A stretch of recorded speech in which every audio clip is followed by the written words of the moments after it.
የቤት ወጪሽ በአሁኑ ሰዓት ስንት ይሆናል ለአስቤዛ ብቻ?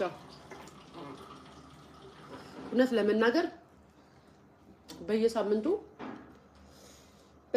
ፍሬሽ ኮርነር ወይ ኦልማርት ወይ የሆነ ቦታ ሄጄ በእውነት ለመናገር ከ20 ሺህ ብር አወጣለሁ በየሳምንቱ። አስቤዛውን ግን እኔ አይደለሁም የማወጣው። የኬኩ አባት አስቤዛ አድርጎ ይልክልናል፣ በማዳበሪያ አድርጎ ይልክልናል። እና ጥሩነቱ የኬኩ አባት በአስቤዛ አልበደለንም። የኬኩ አባት ሆዳችንን ስለሚያውቀው ነው መሰለኝ የሀገሬ ልጆች አስቤዛ በማዳበሪያ አድርጎ ነው የሚልከው። ይኸው ሙዝ ራሱ ገብርኤል ለነ ስንት ኪሎ ይሆናል የሚጣው? በሙዝ ወደ ሊዘጋ ፈልጎ ነው መሰለኝ ጋይስ። ሰው ሙሉ ግንዱን ሙዝ ይዞ ይመጣል። ሙሉ ግንዱ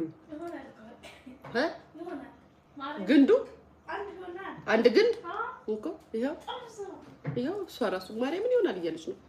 ሙሉ ግንዱን ይዞ ነው የሚያመጣው። ፍሩትም እንደዚህ በማዳበሪያ ነው። እኔ እርሻ አላቸው መሰለኝ ይመስለኛል። የኬኩ አባት ቤተሰቦቹ እርሻ አላቸው መሰለኝ። እዚህ ጫፍ ላይ ወደ ሱሉልታ ሜጃው ጋር ናቸው ቤተሰቦቹና አሁን ያሉት እዛ መሬት አላቸው መሰለኝ። ያለማሉ መሰለኝ ያገሬ ልጆች እና ማለት ነው። ከዛ ነው እየቆረጡ የሚልኩልኝ።